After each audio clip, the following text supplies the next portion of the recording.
नमस्कार मित्रों, नवग्रह ज्योतिष ज्ञान में आपका हार्दिक अभिनंदन है। हमारी चर्चा आपके जीवन में होने वाले ग्रहों से जो कठिनाई मिलती है या आपके जीवन में असंतोष का जो दृश्य उत्पन्न होता है उसका मूल कारण क्या है।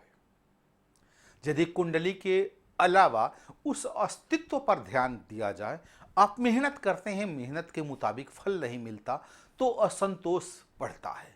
कोई घटना के कुचक्र में यदि आप अपने जीवन को फंसा लेते हैं तो उसमें निकलने का जो भी प्रयत्न किया जाता है वह दलदल नुमा क्षेत्र है या कठोर नुमा क्षेत्र है। दलदल में पड़ करके प्रयत्न करना और जोर लगाना जहां पर मना है, वहीं पर कठोर स्तर पटल पर जोर लगाना आपके लिए भाग्य परिवर्तन का नेतृत्व करने वाला हो जाता है। इन सारे परिस्थितियों को देखने की एक कला होती है जो एक पारंगत ज्योतिषी के पास होती है। परिस्थिति का जायजा और उसको नाजायज ठहराने वाले केवल ग्रह ही होते हैं जो आपके कुंडली में किस स्थान पर बैठ करके अपने पैनी निगाहों से किस तरीका का दृश्य उत्पन्न करते हैं, इसका ज्ञान होना चाहिए। जब कभी भी कोई ग्रह अपने अस्तित्व से यह कह दिया जाता है कि यह ग्रह आपके लिए खराब है, इसकी बड़ी डिप्लोमेटिक मित्रों मीनिंग होती है।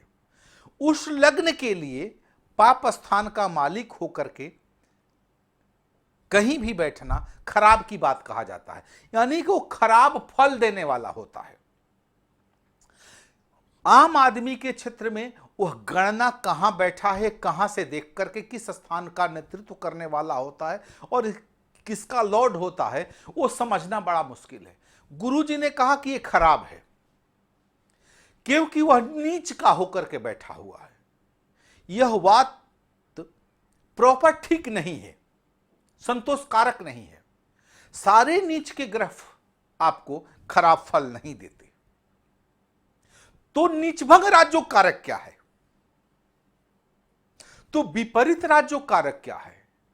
नीच का ग्रह का बकरी होना जो राजयोग से चौगुना फल देता है वो क्या है, हम देखें और अपने सफल जातकों की कुंडली पर पैनी निगाह से देखते हैं तो जातक का नीच का शनि, नीच का बृहस्पति और बकरी के साथ साथ नीचभंग राज्यों कारक होना।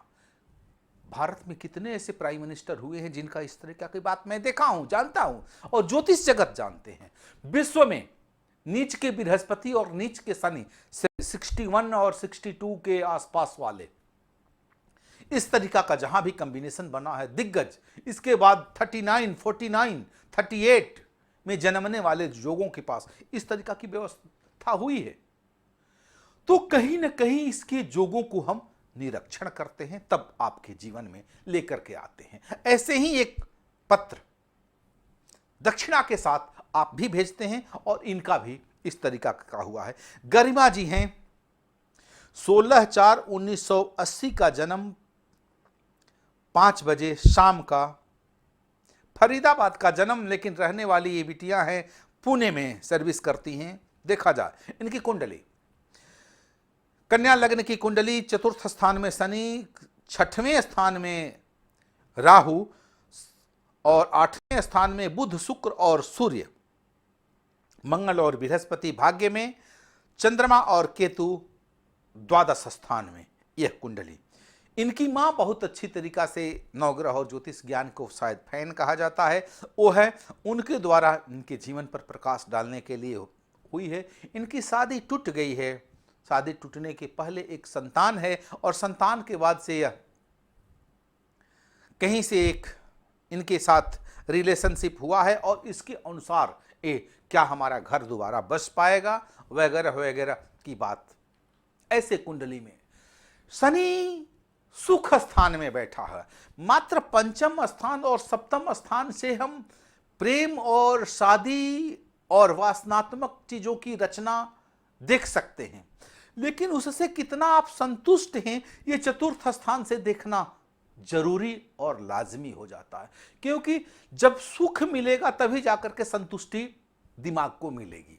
चतुर्थ स्थान में बैठा हुआ बृहस्पति के घर में आपका शनि है और मूल कुंडली में जो बृहस्पति है वह भाग्य में होकर के शुक्र के घर में बैठा हुआ है मंगल के साथ। यहां पर यदि नवमांस की कुंडली देखते हैं तो नवमांस की कुंडली में एक दिक्कत पैदा करने वाला बुध हो जाता है, जो मूल कुंडली में सूर्य के साथ अस्त होकर के बैठा हुआ है।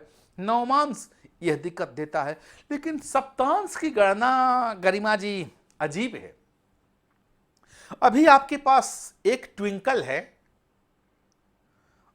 लेकिन सप्तांश के कुंडली से 3 संतान दिखते हैं।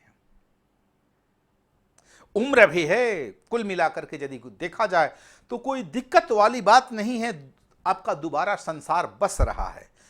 और जो सुख के घर में शनि का बैठा हुआ क्षेत्र है उस पर हम देखते हैं, शनि एक उम्रदराज ग्रह माना जाता है, बड़ा ग्रह माना जाता है, आउटर मोस्ट ऑर्बिट का सबसे बड़ा ग्रह माना जाता है, धीरे धीरे चलने वाला माना जाता है, शनैः शनैः जातक शनि ऐसा भी कहा जाता है।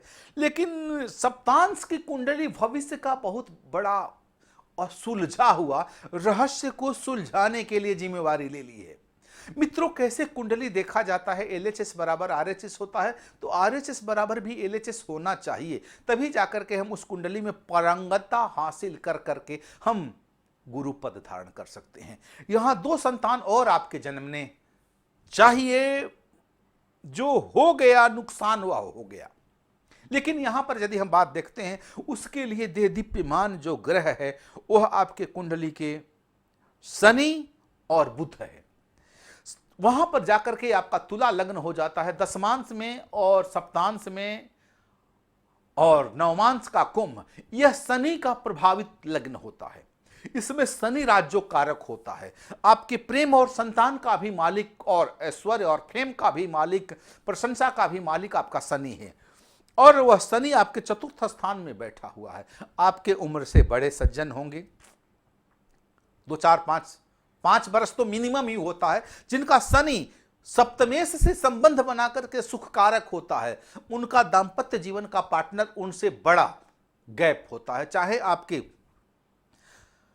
पत्नी स्थान का वो नेतृत्व करने वाला क्यों ना हो, लेकिन वो संबंध तो उस तरीका का बना ही देता है। बुध को ठीक करने के लिए गणेश की पूजा कीजिए, और शनि की तो जानते ही हैं, शायद कोई सज्जन बताए भी हैं, ओम संग शनिश्चराय नमः का जाप किया कीजिए।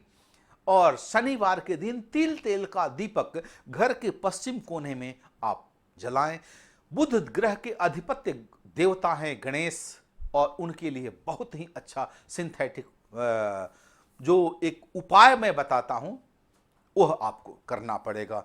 5.25 रत्ती का रेक्टेंगुलर कोलंबियन पन्ना और 3.25 रत्ती का ओवल शेप का शनि के लिए यह रत्न नीलम, ये दोनों को बना करके अच्छे मुहूर्त में यदि धारण करती हैं तो आपका खोया हुआ सब कुछ चीज मिल जाएगा। आगे की ओर बढ़ रही हैं, भाग्य आपको निमंत्रित कर रहा है, एक्सेप्ट कर लिया जाए, बहुत व्यवस्था की बात न सोचा जाए। ऐसे हम पुनः आते रहते हैं, वहां आकर के आप अपने जीवन की बहुत सारी सफाई को एक्सेप्ट कर सकती हैं। देख लीजिए। आज्ञा दीजिए KP त्रिपाठी को, कल फिर मिलते हैं। नमस्कार।